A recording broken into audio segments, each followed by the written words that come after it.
Hello everybody, my name is Dratnos, and welcome to the last one for now of this series of 9.1 stuff, although maybe by the time this has come out, I've come up with an idea for another one in the series, so stay tuned. This one is going to be about the new Soulbind stuff and Covenant stuff coming with patch 9.1. So the TLDR is you're going to be going up to Renown 80, so Renown 41 through 80 is going to have rewards. Some of those rewards are the stuff you're used to, getting new Soulbind rows. Some will be upgrading existing Soulbind rows, which I think is kind of cool. And some will be some new stuff, like, you know, the anima increase we got from that achievement that they hotfixed in last week. That's going to be something that there will be anima from World Quest upgrades along the Renown track to 80. Remains to be seen exactly what the catch-up situation is going to be. Right now, there are some players that are grinding to Renown 40 in all 4 Covenants to speed up the potential process of going to 80 in any given Covenant next patch based on what they want to do. Then, my suspicion is that they will make 1 to 40 very fast, even faster than it is right now. And right now, it's already pretty fast. Like, say, 1 to 20, for instance, is very fast right now on a new character. My suspicion is they will make 1 to 40 similarly fast. So my suspicion is you don't really need to do that unless you're turbo sweating it. But let's talk a little bit about some of the new Soulbind stuff. So here's what a Soulbind tree is going to look like.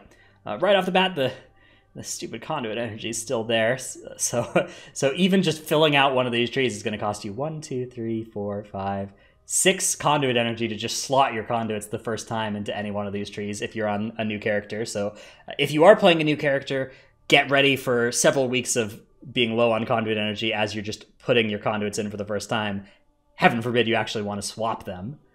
But the Soulbind tree is now going all the way down here, and we've got a bunch of new rows, some of which look pretty powerful.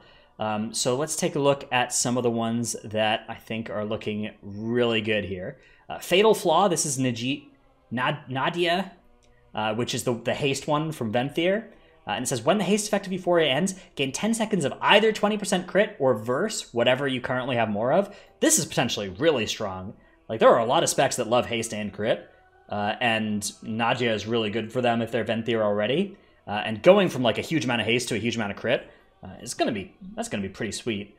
So I think this is potentially going to be a really powerful effect, especially for, like, maybe damage Venthyr paladins of all 3 specs, because of course all 3 paladin specs are damage specs when they're Venthyr.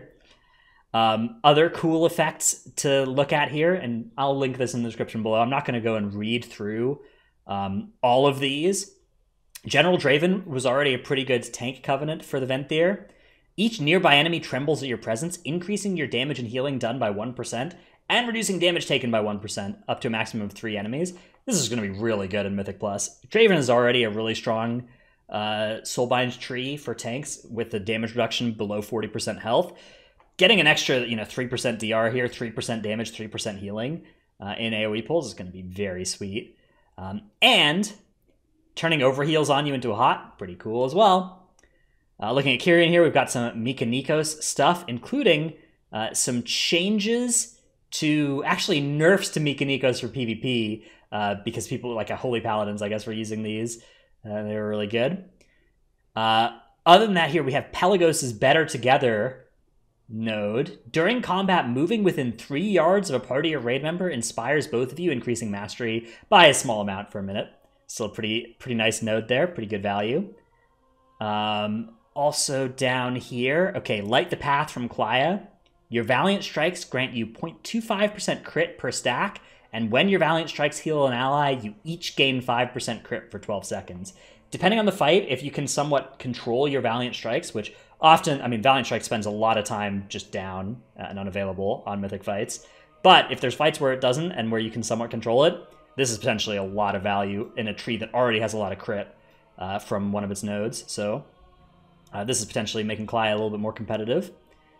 In Necrolord, there's one thing that I really liked looking at here. Carver's Eye. This node, damaging an enemy above 90% health, grants you 199 mastery for 5 seconds. That is a lot of mastery. Compare that to the Pelagos thing we were just looking at, which is 52 mastery for a minute when you're standing near somebody. Now, this is obviously full uptime, right? It looks like you can probably just keep this thing up forever. As long as you keep standing within 3 yards of somebody, you'll just always have 52 mastery, and somebody else in your raid always will as well. But I mean, this just goes to show that this up to 5 stacks of 199 mastery, you can get 1,000 mastery from Carver's Eye if you damage a bunch of different targets. Now, in practice, this is not going to have too much utility in raid, unless there's stuff, maybe like Stone Legion Generals, where stuff is spawning. I guess it's below 90% when it drops.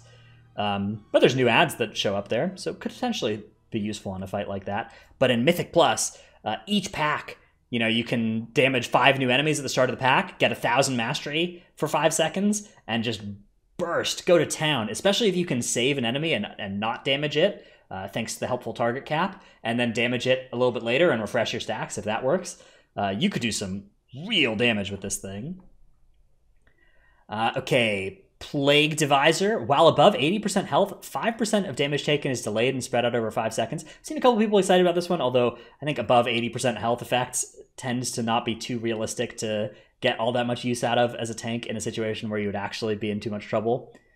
So let's move down here to... where is this one? This thing. Now, this is the converse to that effect. Waking Dreams from Dreamweaver. When you take damage below 80% health, you gain a shield for 30% of the damage amount, lasting 3 seconds. This is the single most absurd line of text I've ever read in my entire life. This is so valuable. It's only for 3 seconds, but this is a 30% DR. As long as you're just below 80% health. Like, say you're on Sludge Fist, right? On Sludge Fist, that thing attacks you every couple seconds, right? You gain a shield for 30% of the damage you just took, and so as long as that shield gets evaluated within 3 seconds, which it usually will, or else you're fine, right? Or else you're not taking damage, you have 3 seconds. Like, if the shield doesn't get broken through, then by definition you're not dying, right? In which case, mission accomplished, you're not dying. Or if it does, I mean, this is effectively 30% DR, as long as you're below 80% health. I mean, there's no way this is going to make it to live with this text, because this is the single most absurd thing I've ever seen in my life, but very, very strong. And if it makes it to live anywhere close to like this, I will be swapping all my tanks to Night Fae, just for that. And then finally here, when your damage or healing is enhanced by Wild Hunt Tactics, you gain Wild Hunt Stratagem for a minute on Karain. The next time you damage an enemy below 35% or heal an ally above 75%, you get damage and healing of 5% for 10 seconds to such targets. This is a pretty nice node for an already pretty nice tree that I think will get quite a bit of value too. But of all of these nodes that we looked at, my favorite by far is Waking Dreams so far. I haven't fully thought about all of the different things you've seen on this page, so let me know in the comments below what you think about all the different Soulbind abilities that have been spoiled. I will have a link to this article here as well, so you can go and grab that and look through it for yourself. It'll, of course, be very important, you know, where they decide to put the potencies, where they decide to put the finesses as well. That's going to be hugely deterministic for which Soulbinds are good for some specs, where that really matters. Although, I think it's worth mentioning that, like, whether or not you get access to your third potency easily is a lot less important than whether you get your second potency for a lot of specs, right? Your third best potency condo is a lot smaller of a DPS increase for most specs than your second best. So, it potentially might increase the flexibility of some Soulbind trees, like Klaya, like Hirmir, that you know you had to path away from potencies for, if you can get now a new potency later down the tree and still get a nice double potency tree with a really powerful Soulbind effect as well. Anyways, just a little bit of rambling. Let me know what you thought about this and what stuff you're excited about in the comments below. Let me know if I've misread or misevaluated any of these abilities, but this is a really exciting thing. And it's another thing that might lead to more incentive to swap Covenants, perhaps. I mean, this is a huge amount of power for a lot of these different things, so we'll see how that plays out. Check out my Twitch stream, twitch.tv/Ratnos. Hit like and subscribe and stuff. Thanks everybody for watching. I'll see you in the next one. Bye.